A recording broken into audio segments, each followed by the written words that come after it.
Buenos días, buenas tardes, buenas noches. Bienvenidos a la segunda temporada de este hermoso podcast que hemos dado en llamar Un Podcast que Nadie Escucha.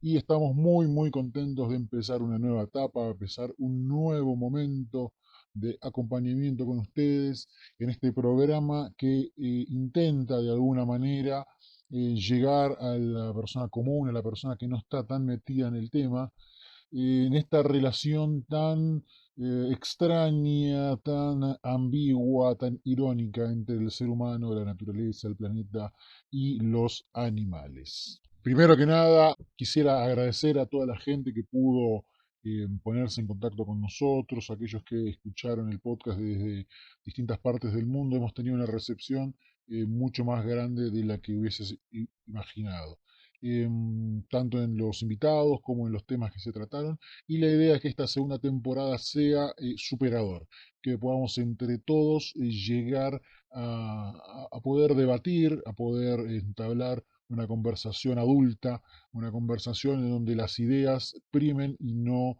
la violencia y el ataque personal.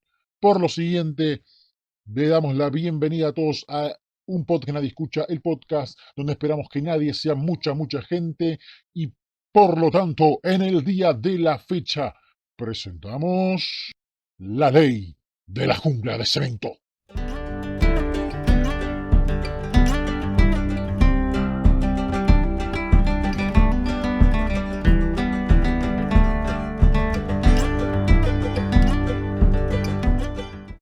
Buenos días, buenas tardes, buenas noches, bienvenidos a un nuevo episodio, a la segunda temporada de este hermoso podcast que hemos dado en llamar Un Podcast que Nadie Escucha, el podcast donde esperamos que nadie sea muchísima gente.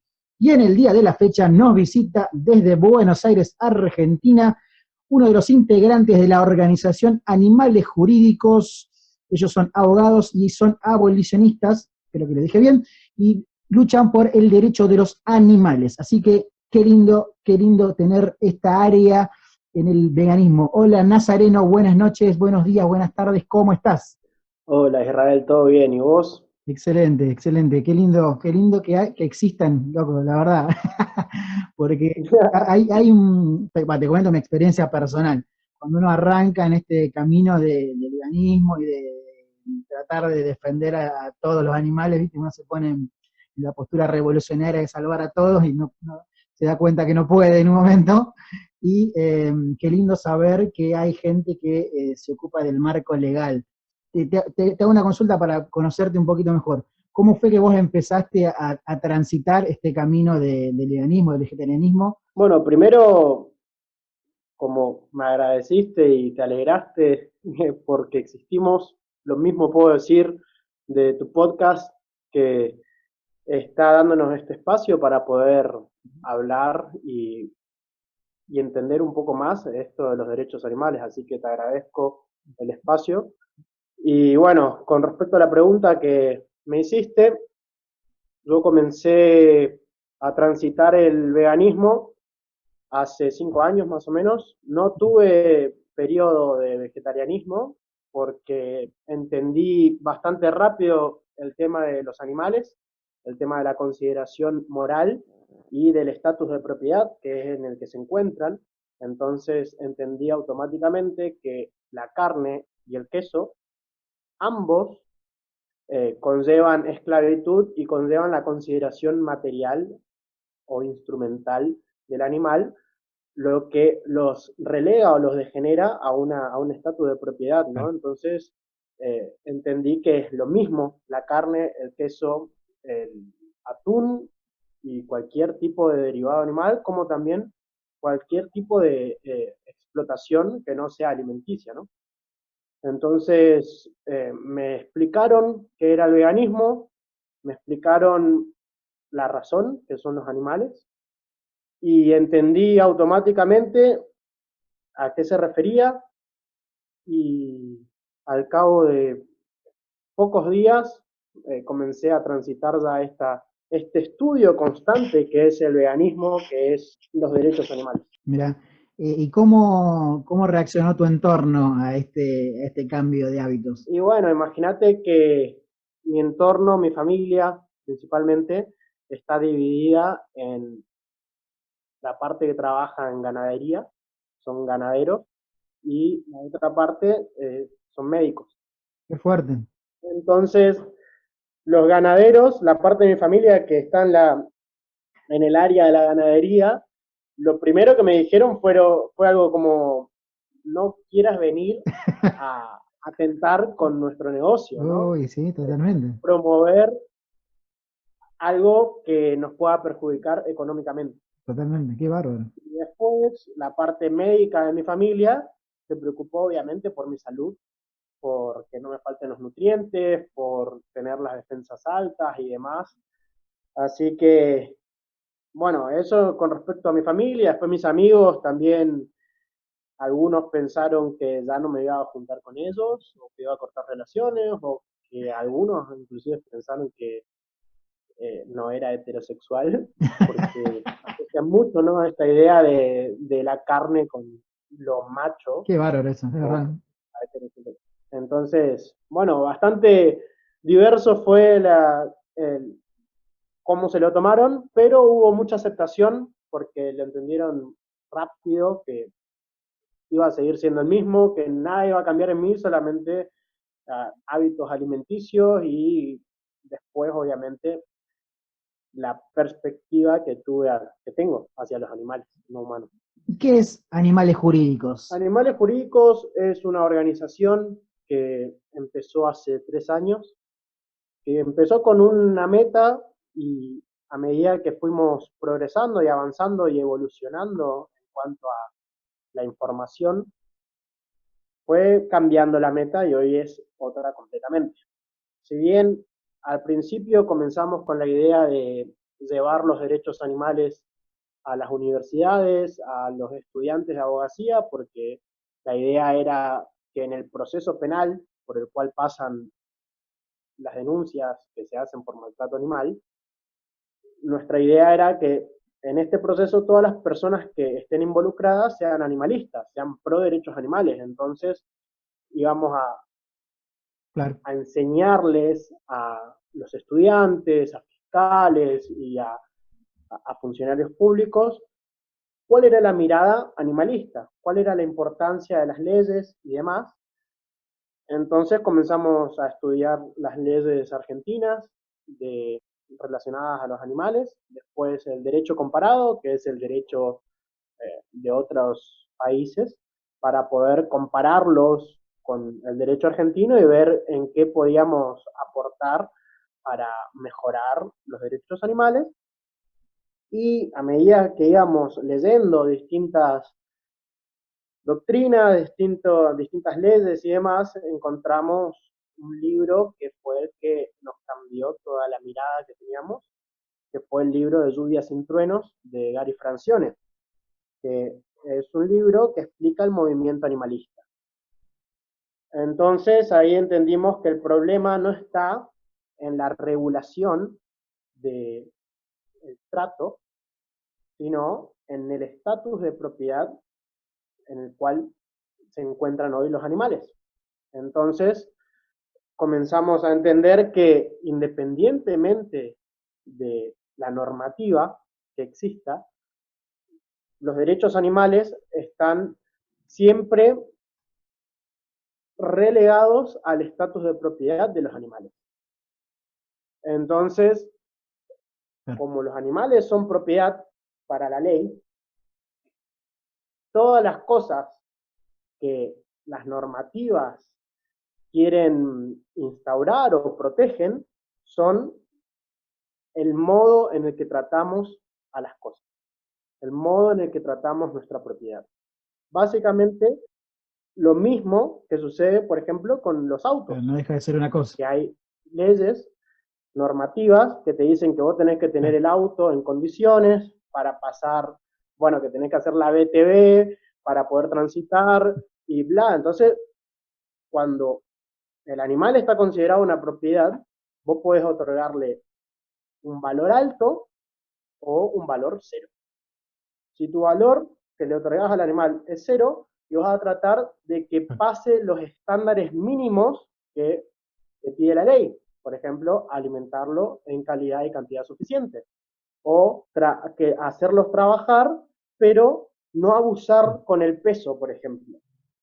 Entonces te están diciendo, utiliza a los animales como vos quieras, pero ten en cuenta estos estándares mínimos para no cometer un delito.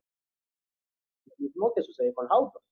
Esta sería una postura bienestarista, digamos. Claro, a ver, cuando hablamos del bienestar animal, estamos hablando de un movimiento que empezó a finales de 1700 y a principios de 1800, es decir, hace 2 siglos atrás más o menos, que lo que busca es otorgarles un trato humanitario a los animales dentro de la explotación.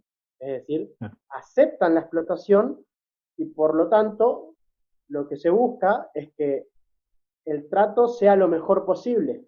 ¿Por qué? Porque los animales tienen valor, pero no tienen tanto valor como el ser humano. Entonces se le da un valor instrumental, lo que refiere a que si el resultado de la utilización de ese animal es beneficioso para el ser humano, se lo va a poder utilizar tranquilamente.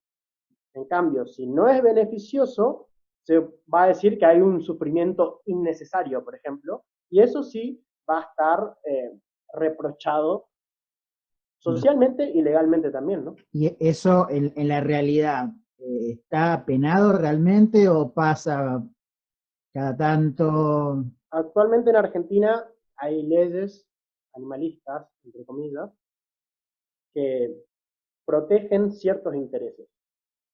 Por ejemplo, Okay. tenemos la ley más famosa, que es la 14.346, que es la ley de malos tratos o la ley de maltrato y actos crueles en contra de los animales. Entonces, esta ley es la ley de protección máxima, por así decirlo, que hay en Argentina, y es una ley que tiene más de 50 años y que está dividida en 3 artículos nada más. En un artículo te explica cuáles son actos de maltrato y en otro te explica cuáles son los actos crueles. El otro es simplemente para enviar al Congreso. Entonces, en el artículo que te dice cuáles son los actos de maltrato, te lo explica taxativamente cuáles son esos actos. No alimentar en calidad y cantidad suficiente, asusar a los animales para hacerlos trabajar y bla, bla. Y después, en el siguiente artículo, están los actos crueles, que es, por ejemplo, practicar la vivisección con un animal sin tener un título habilitante o causarles dolor y sufrimiento de manera innecesaria. Entonces, te das cuenta que esta ley, aun cuando protege, entre comillas, a los animales de actos de maltrato y actos crueles, deja abierta la puerta para que se pueda utilizar a los animales siempre y cuando fuese necesario. Entonces, es una ley que promueve el bienestar animal, pero no que promueve la consideración moral hacia los animales. No es un derecho animal, porque cuando hablamos de derecho, estamos hablando de protección de intereses. Los animales, como los humanos, tienen distintos intereses.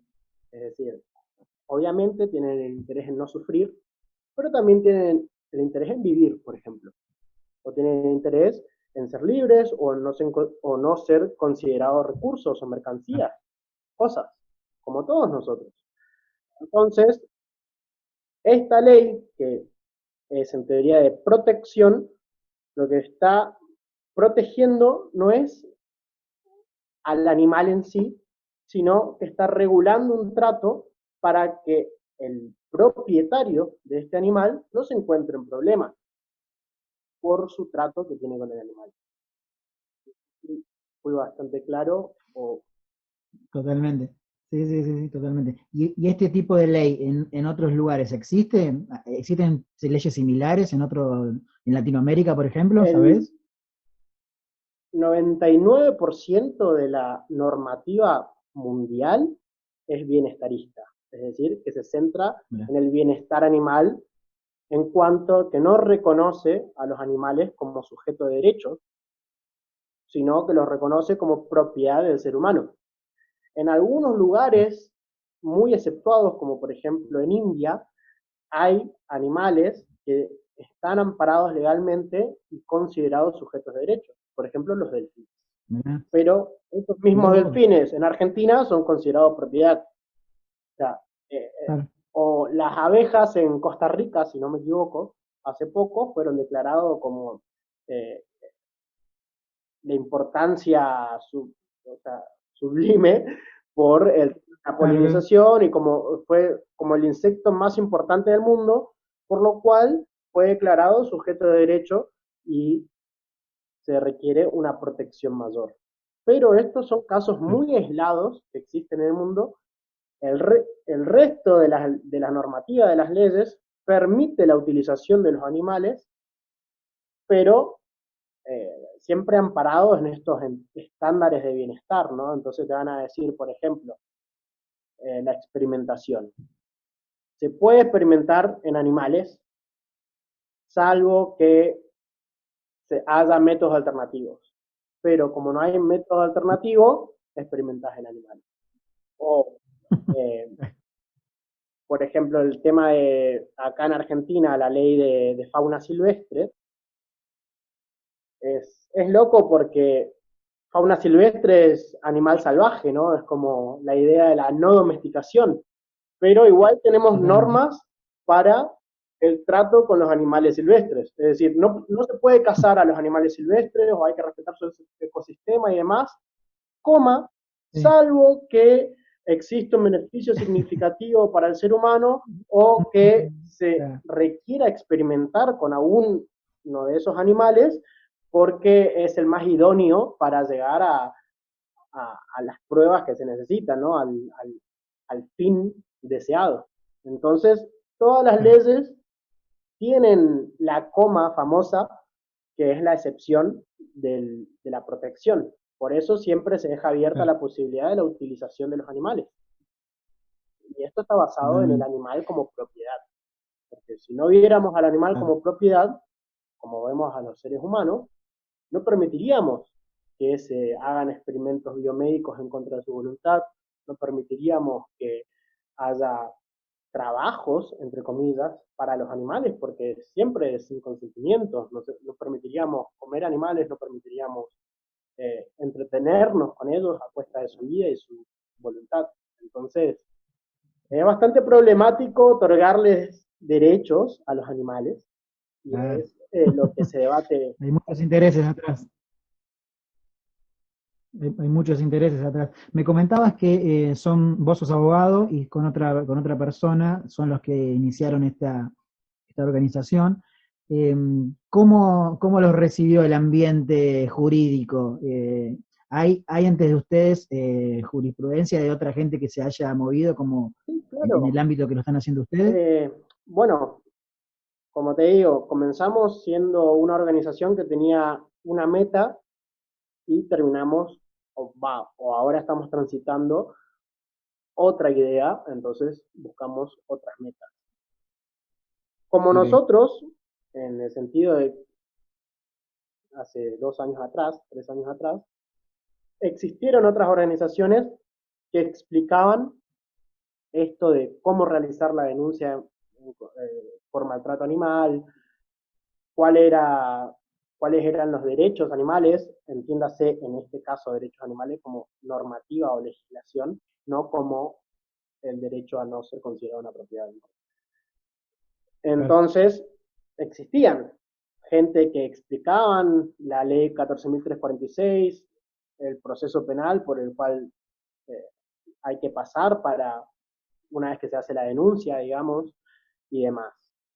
Ahora bien, cuando cambiamos esta mirada o esta perspectiva, dejamos de pensar que los derechos son las normativas existentes y comenzamos a pensar que el derecho de los animales radica en la abolición de su estatus de propiedad, sí nos encontramos en que estábamos bastante solos en cuanto Mm, a que no hay organizaciones, ahora quizás un poco más sí, pero que promuevan la abolición desde un punto de vista, desde un enfoque puramente abolicionista, ¿no?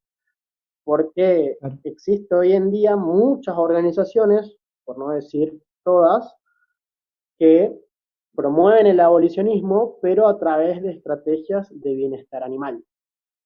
Y eso es lo que se llama nuevo bienestar animal, que es la idea de buscar abolir el derecho, el estatus de propiedad de los animales, pero a través de la idea de que se puede explotar a los animales y que lo que importa es el sufrimiento, es decir, la reducción del sufrimiento de los animales es un derecho. Pero Claro. se puede entender, una vez que se estudia y se tiene esta perspectiva abolicionista, que la reducción del sufrimiento no otorga necesariamente derechos a los animales.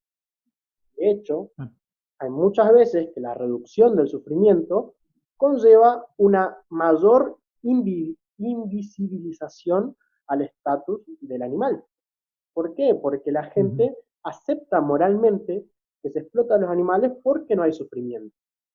Entonces, un ejemplo claro de esto, por ejemplo, es decir, preguntarle a cualquier persona si cree que el perro lazarillo está mal, por ejemplo. Mucha gente va a decir, no, ¿cómo va a estar mal un perro que ayuda a los ciegos a caminar, que los tratan re bien, que esto, que aquello? Pero ese perro lazarillo está siendo considerado como un recurso, como un instrumento, como una herramienta para la persona con discapacidad. Entonces, no se le está otorgando un valor moral. Y la gente piensa que está bien usar perros lazarillos, está bien, por ejemplo, utilizar perros rescatistas, está bien utilizar perros en aduanas, está bien ir a equinoterapia. Eso te iba a decir, se me venía a la mente la quimioterapia. Claro, demás tratos, o sea, demás actividades explotadoras que no conllevan el sufrimiento, que no conllevan un maltrato. Claro. Pero que no conlleven un maltrato no significa que se haya abolido la esclavitud. Porque si lo comparábamos con las personas humanas, por ejemplo, en el caso de que siga existiendo o que no se haya abolido la esclavitud, porque sigue existiendo la esclavitud, pero todo el mundo lo rechaza moralmente. Entonces, imagínate que todavía no esté rechazada moralmente la esclavitud y existan esclavos aún. ¿Viste la película Django? Sí, sí, sí, sí. ¿Viste? Hay una escena, hay todo un personaje que es Samuel Jackson, me parece. Sí, sí, sí, Hay sí. El un, negro que trabajaba en hay la un cárcel. negro que es libre, que es el que va a buscar a Esmeralda o algo así, se llamaba su enamorada. Sí, Y hay otro sí, sí, negro sí. que es quien trabaja para Leonardo DiCaprio, que es esclavo, pero está contento con su dueño, que reporta cuando el negro libre quiere hacer cosas de negro libre. Entonces, esa persona, por ejemplo, puede decir que la esclavitud no está tan mal, porque a él le tratan bien. Pero si vos Claro. pensás que no debería considerarse a otros seres sintientes como propiedad, no importa el trato que se le dé al esclavo. Lo que importa lo que importa es la esclavitud, el valor Claro, moral. Y eso es totalmente. lo que pasa hoy con los animales. El 90% de las organizaciones tiende a poner la importancia en el sufrimiento. Tiende a decir, por ejemplo, que lo que importa es causar el menor daño posible. No que lo que importa es considerar moralmente a los animales. Y ahí Claro. hay...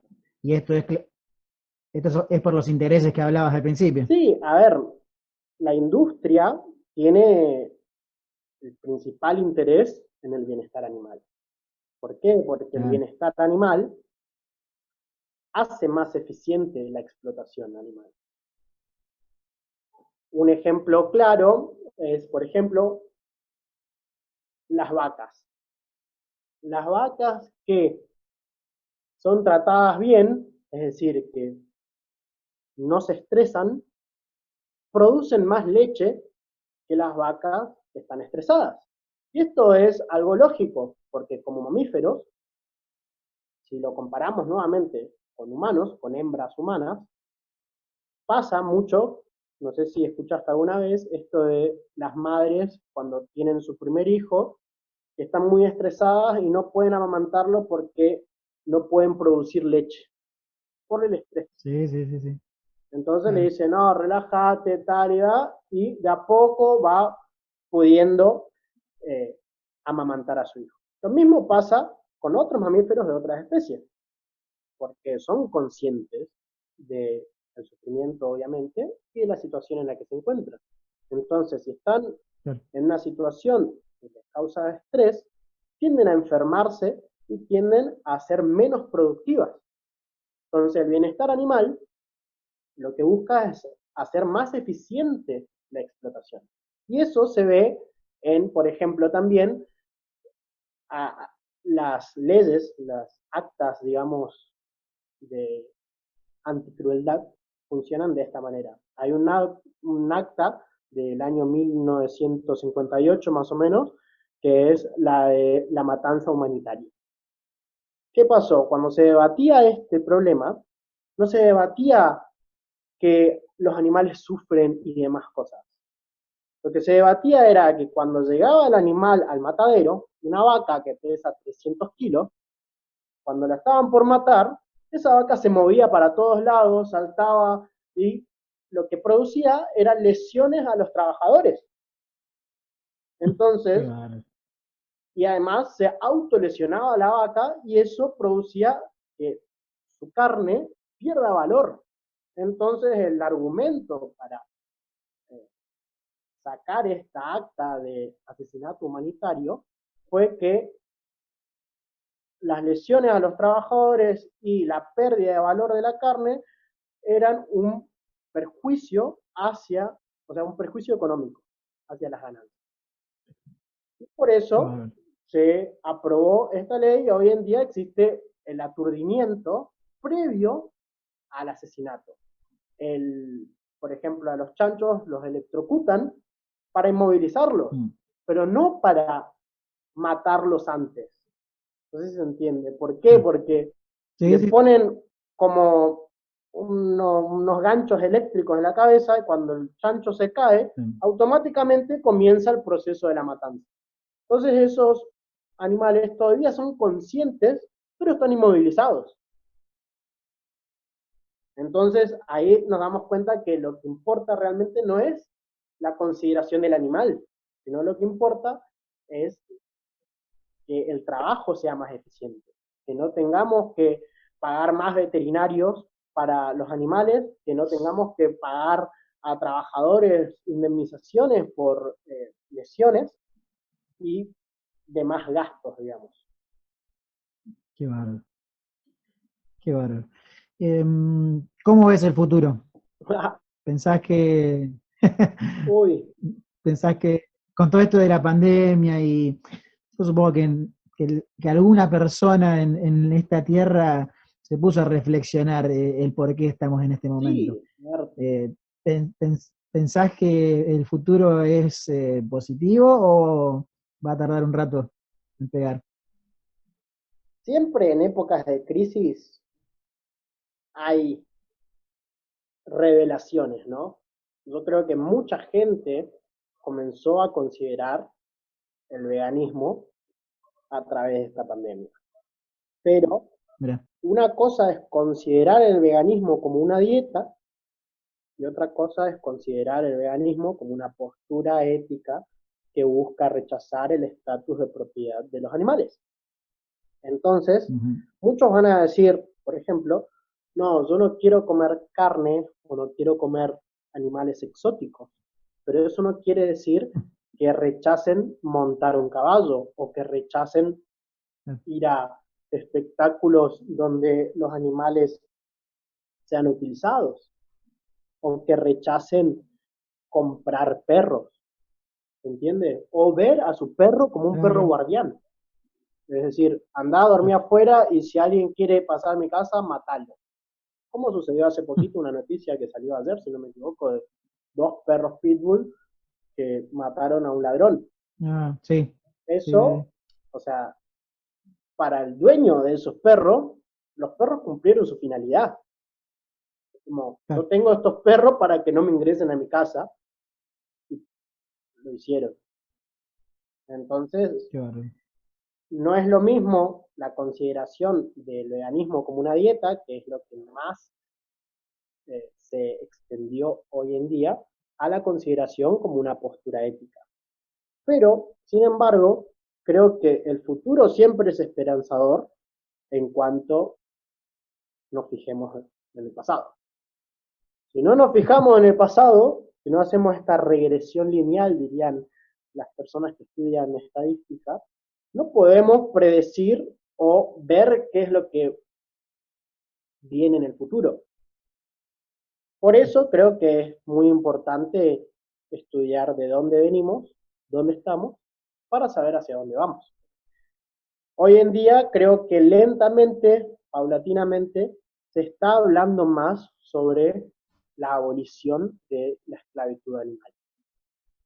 Sin embargo, hay mucho discurso todavía que se pone como en tela de juicio el trato, el maltrato y la crueldad, la compasión y la empatía. Y todos sentimientos y hechos que devienen de la explotación, pero que no atacan a la explotación en sí. Pero, sin embargo, creo que el futuro debe ser esperanzador, ya que los animales cada vez están en una situación peor, aunque cada vez haya más veganos. Entonces creo que nosotros como veganos, como defensores de los animales, lo que tenemos que hacer para tener un futuro esperanzador es poner en la mesa, digamos, cuál es el problema, cuál es la enfermedad que existe. Y la enfermedad que existe en la sociedad no se llama maltrato, no se llama crueldad. La enfermedad que existe en la sociedad se llama especismo. Más precisamente el especismo antropocéntrico. ¿Qué quiere decir? La discriminación por especie del ser humano al resto de las especies. Entonces, cuando podemos ver que el problema es la discriminación por especie, es decir, que los animales no pueden ser reconocidos como sujetos de derecho porque no son humanos, no importa cuál es el trato que se le da. Si bien todos estaremos de acuerdo en que es mejor menos sufrimiento que más sufrimiento, lo que hay que debatir hoy en día es si los animales tienen o no derecho a no ser considerados propiedad. Entonces nosotros como veganos, como activistas, como militantes de los derechos animales, lo que tenemos que hacer es poner sobre la mesa el debate que importa. ¿Los animales tienen derecho o no tienen derecho? A partir de ahí, creo que el futuro puede ser esperanzador. Mientras sigamos poniendo el foco en el trato, en los sentimientos como la compasión, la empatía, en la crueldad, creo que el futuro para los animales va a ser desesperanzador.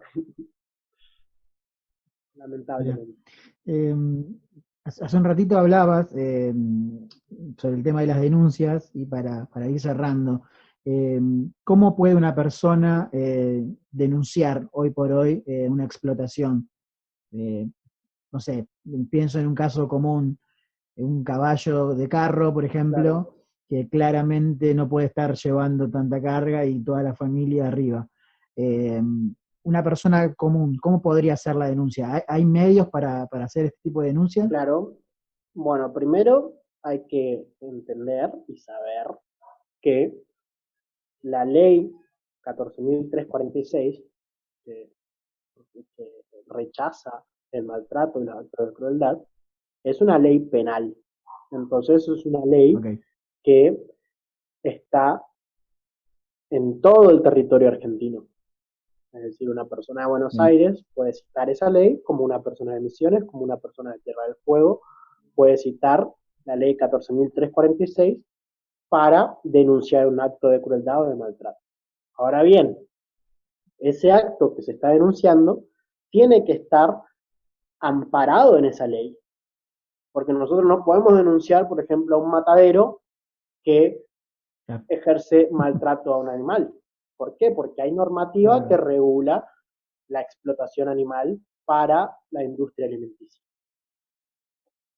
Para los casos que esta ley ampara a los animales, por así decirlo, lo que hay que hacer es, primero, tratar de conseguir pruebas, es decir, fotografías, audios, videos, todo lo posible, testigos, para denunciar en la policía o en la fiscalía más cercana. Una vez que uno denuncia, es decir, que el oficial, en el caso de que sea la policía, escribe el relato de los hechos e inicia la denuncia, esa persona queda a disposición de la justicia, pero no hace el proceso de investigación. Es decir, lo hace el fiscal. ¿Por qué? Porque es un proceso penal. Entonces, quizás esa persona sí va a tener que presentarse para, en el caso de ser un depositario judicial, es decir, de tener al animal mientras dure el proceso. Entonces, si vos ves un caso de maltrato, lo que tenés que hacer es llamar al 911 o ir a la policía con las pruebas para realizar la denuncia. Si no, podés entrar en la página del Ministerio Fiscal, si sos de Capital Federal, y hacer la denuncia de manera online. Bien. Ahora bien, la práctica y la teoría a veces no van de la mano. Entonces, si ves un carrero, por ejemplo, una persona que está trabajando o haciendo trabajar a un animal, traccionando a un animal, lo que hay que hacer es llamar automáticamente a la policía y decir, hay un caballo que se encuentra en tal estado, en tal lugar. Y tratar de seguir a ese carrero y tratar de frenarlo hasta que llegue la policía. Porque si vos decís, mirá, pasó acá por Plaza de Mayo un carrero, y dale, anda a encontrarlo, ¿entendés? Como es un proceso que es distinto en cuanto a la interiorización que tiene que tener la persona. Entonces, es muy importante que se sepa que para poder hacer la denuncia, tenés que tener prueba, la denuncia no puede ser anónima, es decir, que si vos denunciás, tenés que dejar tus datos, y también se tiene que poder individualizar al denunciado. No es como que yo veo algo en Facebook, ¿no? Por ahí llegan algunas consultas de gente que dice, mira, esta persona sube fotos matando perros. Y no sabes de dónde es, no sabes cómo se llama, no sabes si es de Argentina o de afuera, no sabes si fue actual, viejo, no sabes nada de esa persona. Lamentablemente no hay una legislación para eso. Sí podés tratar de denunciar la cuenta y bla, bla, bla, pero si vos no podés individualizar a la persona, la denuncia no va a surtir efecto. Entonces, tenés que individualizar a la persona, llevar pruebas o enviar pruebas, en el caso de que lo hagas online, y después estar atento a que te citen o que trates de comunicarte con santuarios o organizaciones que puedan refugiar al animal mientras dure el proceso. Excelente. Bueno, Nazareno, Excelente, muchísimas gracias por ser tan claro, por darnos tanta luz en este marco legal, ¿no? Que tan bien nos hace el conocimiento. Te re agradezco realmente y agradezco el trabajo impresionante que hacen. ¿Cómo se llama tu socio o la persona que está con vos en la organización? Somos dos, mi nombre es Nazareno y la persona con la que tenemos la organización se llama Cristian. Cristian. Ambos de Bueno, Misiones, así que vinimos a revolucionar. vinieron a buscar Sí, líos, qué bárbaro, y ¿eh? es así, ¿viste? Porque cuando la norma está mal, o Sí, sea, la norma entendido como lo normal, mal, sí. quedarnos callados es apoyar la norma. Así que vinimos a Es tratar total, de movilizar un poco totalmente. y creo que se está logrando, creo que la gente y sobre todo el movimiento acá en Capital está siendo cada vez más claro en su postura abolicionista y tratando de dejar atrás el bienestar animal que tanto daño le ha hecho a los animales, ¿no? Así que te Totalmente. agradezco, Israel, nuevamente la oportunidad que nos das para participar del podcast, para el espacio para poder plasmar nuestras ideas y para lo que necesites. Aquí estamos. La gente también puede buscarnos en Instagram o en Facebook como Animales Jurídicos. Respondemos preguntas, consultas legales, pero también nos centramos en la educación vegana no violenta. Qué bueno, qué bueno. Muchísimas gracias, Nazareno. No te molestamos más. Que tengas una excelente noche. Y bueno, esperemos que esto termine muy pronto, porque seguramente voy a estar ahí en un taller o algo que Ojalá organicen. que así sea, Isra. Te mando un gran saludo y gracias nuevamente por el espacio. Buenísimo. Que tengas buena noche. Adiós. Muchísimas gracias por escuchar esta segunda temporada que hemos iniciado de esta forma. Recuerden que pueden seguirnos en nuestras redes sociales, en Twitter y escribirnos un mail a unpoddenadie@gmail.com. Estaremos subiendo un episodio todos los domingos por la tarde. Esperamos haber sido dignos. Adiós.